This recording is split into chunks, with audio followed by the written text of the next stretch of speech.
There are two things to know about my dad. One, he's cheap. He never will drive through a toll booth because there are roads that are free.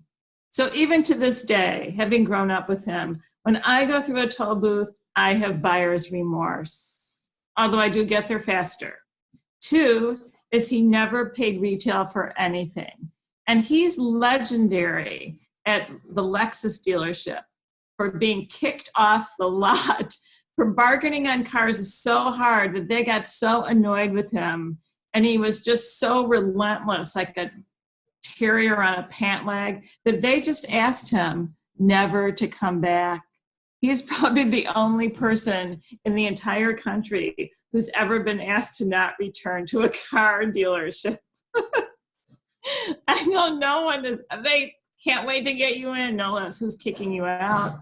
Okay, so let's just fast forward after growing up and witnessing those two things about my dad, and now he's retired, and thankfully for everybody, he's not on the roads because he was really getting scary out there. And I used to go visit him. So it was a Wednesday afternoon around 3, an innocent time of day, right? I know, I was thinking he'd be watching his favorite shows. I walk in and I'm picturing Bonanza. He loved the Bonanza boys, Hoss, Little Joe. I forgot all their names. I think they're all dead. And he would watch Lifetime movies and cry, or, you know, Lifetime movies and Westerns, his two favorites. That's what I'm expecting to see. So I'm like, oh yeah, here I am visiting retired dad in his big leather chair, and his back is to me in his big leather chair. But in front of him is his giant flat screen TV. And do I see Little Joe or a stagecoach or anything Western? No, I see a gigantic blowjob right on the screen, right in front of me, and even worse, in front of my dad. My dad's like 89 at this time. So I'm like, oh, fuck, I didn't know what to do. I walk up to it just to make sure I'm seeing something correctly. And I get really close, and I have to tell you something.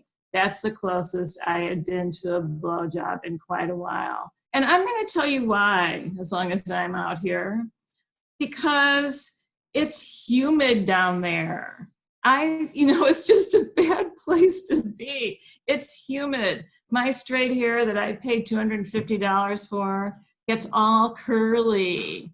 I could get my pretty necklace, tangled up in the morass of what's going on down there by those sweaty balls. And I could be stuck down there a lot longer than I ever expected. It is just not a fun place. In fact, it's a boring place. And not only is it a boring place, but they don't call it a job for nothing.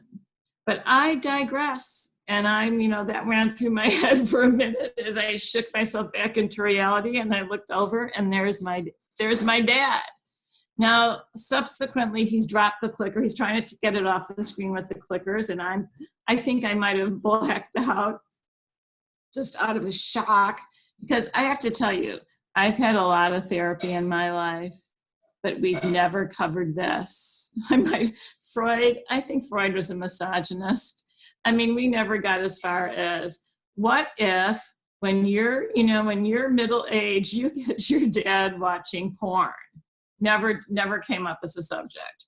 So I don't know how to handle this. And the best way for me to handle it is to leave. So, he started talking to me about the weather, but I had lost all interest in anything other than just fleeing the site of the crime. So I ran, my dad, I gotta go. I think I double parked, or I know I parked illegally, or didn't put enough money in the meter. See you later. So I run out, and as I'm running out, I'm trying to call my sister, because I'm like, why should I have this vision in my head when I have a sister with whom I could share it? And I'm older. So why should I allow her to live joyfully? And I will have this vision in my head the rest of my life, however long it's going to be after this. So I get her on the phone, and she's like, I can't talk. I'm like, what do you mean you can't talk? And she's like, gotta call you later. And she hangs up. So now I'm like, oh my God, I don't know what to do. I am frantic. So I run out, I get in my car, and I figure I have two choices. One, the emergency room, where somehow I could demand a Valium drip. Two, I'll just go get the same Diet Coke I get every day. And hopefully maybe the caffeine will like jack me up to think about something else. So the emergency room sounded, I could be there for hours. So I opted out for the Diet Coke. So I go where I go every day. They know me there, like I work there. I walk in and there's frantic. I'm sure I look a little frantic. I'm running around. And so there's Raul, almost my best friend, almost like a bro. I see him so often. I'm like, I grab the Diet Coke and I go up to the counter and I go, Raul, I have to talk to you. And I'm sure I looked like a deer in headlights because I'm a little sweaty and I think I have now developed a rat. I'm scratching my hand and he looks right at me. My bro, Raul. He goes, no entiendo inglés. I'm like, what? He goes, no entiendo inglés. I think he was afraid of me at this point. I'm like, Raul, you entiendo inglés every day. He goes, no, señora, no habla inglés también. I'm like, what? You hablo all day long. And so he didn't want it.